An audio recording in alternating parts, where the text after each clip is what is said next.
बाबा साहब डॉक्टर भीमराव अम्बेडकर जी के चरणों में कोटि कोटि नमन करते हुए बहुजन समाज में जन्मे हुए तमाम संतों महापुरुषों को कोटि कोटि नमन, जिनकी वजह से आज हम सब लोग यहाँ पर अपनी बात रख रहे हैं, बैठने के लायक बने हैं, उन सभी को मेरा कोटि कोटि अभिनंदन।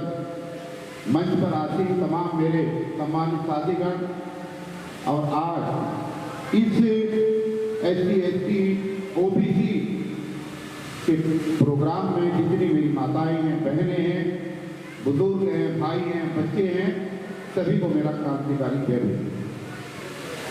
दोस्तों, बहुत ही सुंदर आयोजन यहाँ के आयोजकों ने आज ये किया है और ये एक ऐसे विषय पर आयोजन है जो आज समय का तकाजा भी है और जिसका आयोजन देश के हर कोने में आज हो रहा है। आज SC ST और OBC और साथ में माइनॉरिटी, इन सब लोगों को एक मंच पर आना पड़ेगा। अगर ये सब लोग समय को देखते हुए एक मंच पर नहीं आए तो आने वाले समय में इतना बुरा दौर आने वाला है कि शायद हम वोट देने लायक और लड़ने लायक ही ना बच पाए। ऐसी व्यवस्था केंद्र की सरकार और वहां पर बैठे हुए लोग एक सुनियोजित षड्यंत्र के तहत ऐसी व्यवस्था को अंजाम देने जा रहे हैं कि आम नागरिक का इस देश के अंदर जीना मुश्किल हो जाएगा। इसलिए समय लेते हुए सब लोगों को जागना जरूरी है। मैं एक दो उदाहरण के माध्यम से आपको समझाता हूं। 2018 में रात के 8 बजे एक दाढ़ी वाला शख्स टीवी पर अवतरित हुआ। कुछ लोग दारू पीने वाले दारू के नशे में डूबे हुए थे। माताएं बहनें खाना बना करके खाने की तैयारी में थी और टीवी पर जो आए वो कोई छोटा मोटा आदमी नहीं था, बल्कि इस देश के आदरणीय सम्मानित प्रधानमंत्री नरेंद्र मोदी। क्या हुआ? बिना पार्लियामेंट में बिल पास किए, बिना राज्यसभा और लोकसभा में आदेश पारित हुए, बिना मंत्रिमंडल के समूह की सिफारिश के बिना RBI की गाइडलाइन के बिना उन्होंने रात को घोषणा करी कि आज रात के 12 बजे 1000 और 500 के सारे नोट बंद हो जाए। ऐसे ही वादा नहीं हुआ था। हमारे जितने भी राजनीतिक दल हैं, जितने भी पूरे देश के नेता हैं, सब ने खूब बवंडर किया, खूब हल्ला मचाया। बहन बेटियों की शादियां नहीं हो पाई, लोग भूखे मरने के लिए कगार पर आ गए। पूरे देश में बवंडर मचा, सबने हल्ला मचाया, लेकिन सारे लोग मिलकर क्या प्रधानमंत्री के द्वारा की गई घोषणा को वापस करा पाए? नहीं करा। नोटबंदी हुई,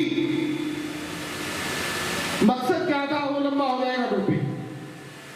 नोटबंदी को हम पूरा देश रोक नहीं पाए, जबकि जबरदस्ती नोटबंदी थी, असंवैधानिक नोटबंदी थी।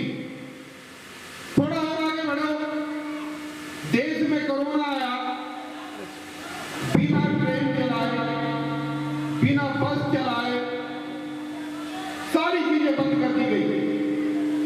गरीब आदमी क्या खाएगा? कोई इंतजाम नहीं। देश के मजदूर पैदल चलने के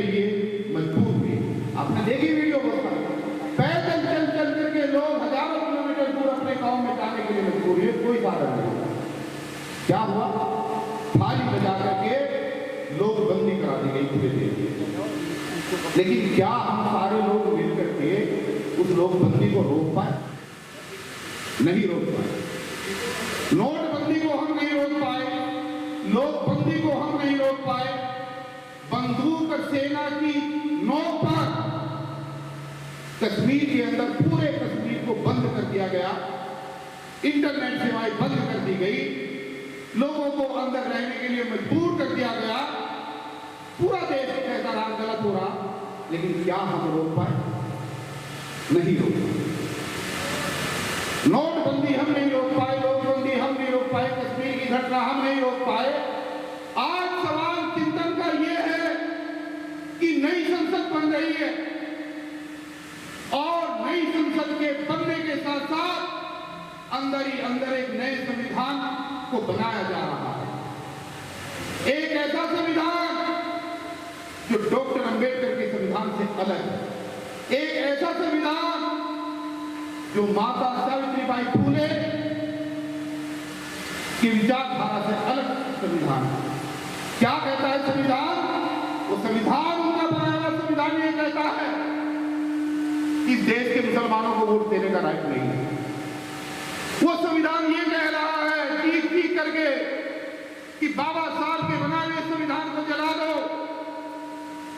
और 15% लोगों की हुकूमत इस देश के अंदर कायम करने के लिए एक नया संविधान लागू कर दो। अब मैं पूछना चाहता हूं तमाम सम्मानित लोगों से कि जब हम नोटबंदी नहीं रोक पाए, हम लोकबंदी नहीं रोक पाए, हम कश्मीर को नहीं रोक पाए, तो अगर वही प्रधानमंत्री फिर रात को अवतरित हुए और उन्होंने कहा कि नई पार्लियामेंट बन गई है, अब डॉक्टर अंबेडकर के बनाए हुए संविधान को हम खत्म करते हैं और इस देश में SC, ST और OBC का आरक्षण आज से खत्म करते हैं, तो आप बताएंगे हम कहां जाएंगे? आपके बच्चे कहां जाएंगे? आपकी आने वाली नस्लें कहां जाएंगी? क्या भागीदारी मिल पाएगी? नहीं मिल पाएगी। तो हमें जागरूक होने की जरूरत है दोस्तों। OBC और तमाम SC, ST की जितनी भी संस्थाएं हैं आज पूरे देश के अंदर जन जागरण का काम कर रही हैं कि 24 के इलेक्शन में जागरूकता के साथ अपनी वोट का इस्तेमाल करो। जिस बाबा साहब का नाम लेते हैं उस बाबा साहब ने एक समय पे ये कहा था कि आज मैंने अपनी कलम से इस देश की सभी महारानियों के पेट का ऑपरेशन कर दिया है। आज ये संविधान लागू होने के बाद किसी महारानी के पेट से पैदा होने वाला बच्चा इस देश का राजा नहीं बनेगा, बल्कि राजा वो बनेगा जिसे हम अपना वोट देंगे। उस वोट के अधिकार में राजा और फकीर की वोट को बराबर किया गया और उस संविधान के अंदर महिला और पुरुष की वोट की कीमत को बराबर किया गया। लेकिन क्या ये भोला भाला समाज समझदारी के साथ आज तक वोट दे पाया? कभी वोट नहीं दिया, कभी नहीं दिया वोट सही। तो दोस्तों अपने वोट की कीमत को पहचानो। आज जाति जनगणना की मांग OBC महासभा ने उठाई है। मैं तमाम प्रोग्रामों में जाता हूं, इसलिए आज 52% OBC की तादाद, रिजर्वेशन कितना? 27%। OBC की ये जो आंकड़े हैं ये 2011 के हैं, अब तो बढ़कर के ज्यादा हो गए, 1911 के। तब से लेकर के कितने अब बढ़ चुके हैं। लेकिन पेट में दर्द क्यों हो रहा है कि आज समाज शिक्षित हो चुका है। अगर सही आंकड़े OBC के सामने आ गए तो शिक्षित समाज अपने आरक्षण का हक मांगेगा। कहीं ऐसा ना हो कि 15% लोग जो 50% आरक्षण पर काबिज है उस पर हमला ना हो जाए और OBC के लोग अपना हक ना मांगने लगे तो पेट में दर्द होना शुरू हो गया। इसलिए केंद्र की सरकार जातिगत गणना करने के फेवर में नहीं है। बिहार की सरकार ने शुरुआत कराई है। धीरे धीरे मामला और सरकारों के बीच में भी आ रहा है। कांग्रेस ने भी डिक्लेयर किया है कि जाति जनगणना होनी चाहिए। आज हो ये रहा है कि 100 लोग और 100 रोटियां, 100 लोग और 100 रोटियां, 27 रोटी उस समाज को दी जा रही है जो आज कम से कम 60% है, यानी कि आधी रोटी ओबीसी को दी जा रही है। और 15% लोग 50 रोटी खा रहे हैं, यानी कि 3.5 रोटी खा रहे हैं, मजे मार रहे हैं, मलाई चाट रहे हैं। तो ये जातिगत जनगणना हो करके एससी और एसटी का अधिकार मिलना चाहिए, ओबीसी का अधिकार मिलना चाहिए। आज ओबीसी की स्थिति इतनी खराब है इस देश के अंदर, सुप्रीम कोर्ट में कोई जज ओबीसी का नहीं है, हाई कोर्टों के अंदर कोई जज ओबीसी का नहीं है, कुलपतियों में जो पूरे देश के विश्वविद्यालय हैं उनमें कोई नहीं है। तो कहां है ओबीसी का आरक्षण भाई? क्यों नहीं दे रहे हो? इसलिए ओबीसी का आरक्षण खा कर बैठे हुए हो। आज एससी और एसटी और ओबीसी और साथ में माइनॉरिटी, हम सब लोगों को एक प्लेटफार्म पर आकर के अपने अधिकारों की मांग करनी पड़ेगी, तभी जाकर के हम आगे बढ़ सकते हैं। उसके बिना बिल्कुल भी संभव नहीं है। तो आज का जो ये प्रोग्राम हुआ है और आज के प्रोग्राम से जो एक जागरूकता निकल करके आएगी, देखिए जो भी कुछ इस दुनिया में हो रहा है, एक बात समझ लीजिएगा, इस देश के अंदर जो भी कुछ हो रहा है, सिलेंडर का रेट क्या है, गेहूं का रेट क्या है, पेट्रोल का रेट क्या है, राशन का रेट क्या है, हर चीज सरकार के द्वारा संचालित हो रही है।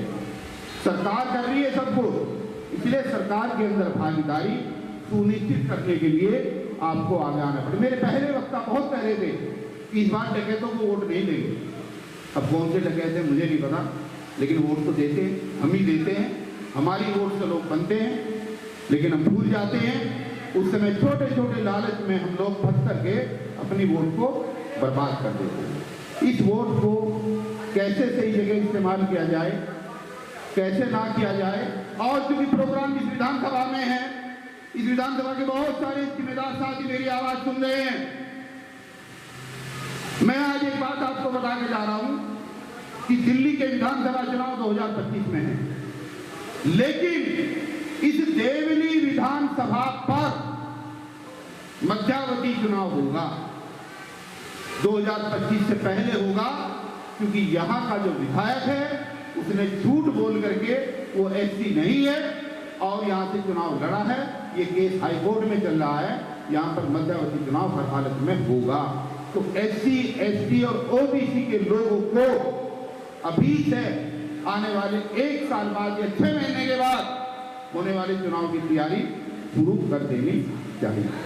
तभी आपका भला हो सकता है जब अच्छे लोगों को लेकर के आएंगे, अपने बीच के लोगों को लेकर के आए और ऐसे लोगों को लेकर के आए जो एससी और एसटी और ओबीसी के गठबंधन और उनकी संयुक्त ताकत के बारे में जानते हो, पहचानते हो और अधिकारों के लिए लड़ते हो।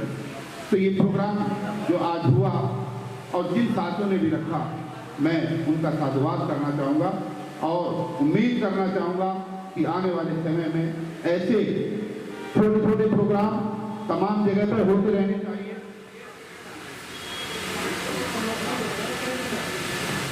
एक बात मैं भूल गया था, मेरे साथियों ने कहा कि हमारे महापुरुषों ने कहा कि खाना कम खाओ लेकिन अपने बच्चों को जरूर पढ़ाओ, ये कह करके गया। लेकिन आज स्थिति क्या है? सरकारी नौकरियों पर बैन लग गया है, सरकारी नौकरी निकलनी बंद हो गई है, ठेकेदारी प्रथा शुरू हो गई है। जो बच्चे पढ़ लिख करके जवान हो गए हैं, आज उनको 12,000 15,000 रुपए की नौकरी करने के लिए मजबूर होना पड़ा। बच्चों की शिक्षा कैसे कराएं भाई? एक अच्छे स्कूल के बच्चे की शिक्षा का खर्च 5,000 रुपए है और घर में अगर 2 बच्चे हैं तो 10,000 रुपए तो खर्चे में चले जाएंगे। और तनख्वाह मिल रही 15,000, सरकारी नौकरी है नहीं, तो गरीब लोग अपने बच्चों को ना पढ़ा पाए, गरीब लोगों के बच्चे आगे ना बढ़ पाए, इसलिए एक तरीके के तहत इस देश के अंदर ठेकेदारी प्रथा लागू कर दी गई। सरकारी नौकरियों में जो है बैन कर दिया गया है और ठेकेदारी प्रथा शुरू कर दी गई है ताकि युवा बच्चे आगे ना बढ़ पाए। एससी और एसटी के लोग जो पढ़ लिख करके बड़ी नौकरियां करके आंख में आंख डाल करके बात करने लगे, वो उनसे हजम नहीं हो रहा है। वही चीजें ओबीसी के बच्चे करने लगे, ये चीजें उन लोगों से हजम नहीं हो रही कि ये रिजर्वेशन का लाभ लेकर के हमारे से बात करने के लायक कैसे बन गए। तो बच्चों के अधिकारों के लिए लड़ाई लड़नी है, निजीकरण को रुकवाना है, सरकारी नौकरी दिलवानी है, इन सब लोगों के लिए हमें आगे आना पड़ेगा। और एक बात को कहकर के मैं अपनी बात को यहीं पर विराम देना चाहूंगा कि देश के अंदर जो नफरत की आंधी फैलाई जा रही है, एक वोटों के ध्रुवीकरण की वजह से सांप्रदायिक दंगे कराए जा रहे हैं। जब जब भी चुनाव होता है तभी देश को हिंदू और मुस्लिम की आड़ में ठोक दिया जाता है। इन चीजों पर हमें गौर करनी चाहिए। इस देश के मुसलमान ने कभी भी, पूरा इतिहास उठा करके देख लीजिएगा, इस देश के मुसलमान ने कभी भी बाबा साहब के बनाए हुए आरक्षण या उनके बनाए हुए संविधान का कभी विरोध नहीं किया, कभी विरोध नहीं किया। लेकिन हम क्या करते हैं, हम लोगों के बहकावे चक्कर में आकर जब हिंदू और मुस्लिम के दंगे होते हैं तो लड़ाने वाले पर्दे के पीछे होते हैं और हम ये अपने भाइयों के साथ उलझ जाते हैं। और रिजल्ट ये होता है कि मकान और दुकान जो भी जलती है, जो फटती है, जो कोर्ट कचहरी होती है, वो उनमें और हम में होती है और वो लोग उठ करके मजे लेते हैं। हर दंगे का यही तस्वीर रही है। इसलिए आप लोगों को सचेत रहना है और मुस्लिम भाइयों को, माइनॉरिटी के लोगों को, एससी, एसटी और ओबीसी के साथ साथ अपने साथ रखना है। और दलितों को मैं एक चीज कहकर के अपनी बात को खत्म कर रहा हूं, इस देश का दलित चाहे आईएएस है, आईपीएस है, जज है, कलेक्टर है, मुख्यमंत्री है, प्रधानमंत्री तो नहीं बना। अगर इस देश का संविधान ना रहा होता तो आज कोई भी कुछ ना बनता। जो भी कुछ बना है वो इस देश के संविधान की वजह से बना है। और ये संविधान अगर बाबा साहब का लिखा हुआ न होता तो भी हमें कोई कुछ मिलने वाला नहीं था। लेकिन सोचने वाला विषय है दोस्तों कि बाबा साहब ने जब चुनाव लड़ा था तो हमारे ही अपने लोगों ने बाबा साहब को हरवा दिया था। और जो मनवादी लोग हैं वो उस समय ये कहते थे कि डॉक्टर अंबेडकर को पार्लियामेंट में तो क्या, डॉक्टर अंबेडकर के लिए हम पार्लियामेंट के दरवाजे फिर क्या कि बंद कर देंगे, उसको हम अंदर घुसने नहीं देंगे। तो फिर बाबा साहब संविधान कैसे लिख पाते? फिर क्या होगा? इस देश के मुस्लिम बहन और भाइयों ने बाबा साहब के चुनाव हारने के बाद बाबा साहब को बंगाल लेकर के गए और वहां पर अपनी सीट खाली करके वहां से उनको जिता करके पार्लियामेंट के अंदर भेजा। ये मुसलमानों का हमारे प्रति जो है संवेदना है। आज अगर मुस्लिमों की तरफ उंगली उठ रही है, आज अगर सांप्रदायिक दंगे हो रहे हैं, तो देश के दलितों का विशेष रूप से ये कर्तव्य बैठता है कि उस चलने वाली गोली को अपनी छाती पर खाएं और मुसलमानों को पीछे रख करके भाईचारा स्थापित करें देश के अंदर, तभी हम अनशन नहीं सकता। तो एससी, एसटी, ओबीसी और माइनॉरिटी अगर साथ मिलकर के चलेंगे तो निश्चित रूप से एक बदलाव आएगा। 2024 में बदलाव आएगा। आने वाले 2025 जनवरी के विधानसभा के चुनाव में भी बदलाव आएगा। कहानी लंबी हो जाएगी, कभी फिर मिलेंगे कि क्या क्या यहाँ पर इसमें हो रहा है, कौन कौन बहरूपिया है, आरएसएस का चोला पहन करके कौन लोग यहाँ पर ठगने का काम कर रहे हैं, मुफ्तखोरी और संस्कृति के अंदर किस तरीके से लोगों को ठगा जा रहा है, ये आज का विषय नहीं है। आज का विषय है एससी, एसटी, ओबीसी को एक मंच पर आकर के एक भाईचारा कायम करना है और उस भाईचारे को हर जगह इम्प्लीमेंट करना है। मेरे तमाम वो साथी जिन लोगों ने ये आज का आयोजन किया और मुझे भी आने का मौका दिया, बोलने का मौका दिया, मैं दिल से उन सभी का शुक्रिया अदा करता हूँ और उम्मीद करता हूँ कि ऐसे प्रोग्राम लगातार होते रहने चाहिए ताकि समाज के अंदर जागरूकता आती रहे। इसलिए एक लाइन के साथ सब मिलकर पुकारोगे, सब मिलकर पुकारोगे तो लौट आएगा माझी। सब मिलकर पुकारोगे तो लौट आएगा माझी। आओ मेरी आवाज में आवाज मिला दो। सब मिलकर पुकारोगे तो लौट आएगा माझी। आओ मेरी आवाज में आवाज मिला दो। ये खामोश मिजाजी तुम्हें जीने नहीं देगी। ये खामोश मिजाजी तुम्हें जीने नहीं देगी। इस दौर में अगर जीना है तो कोहराम मचा दो। इस दौर में अगर जीना है तो कोहराम मचा दो। जय भीम, जय भारत, जय संविधान।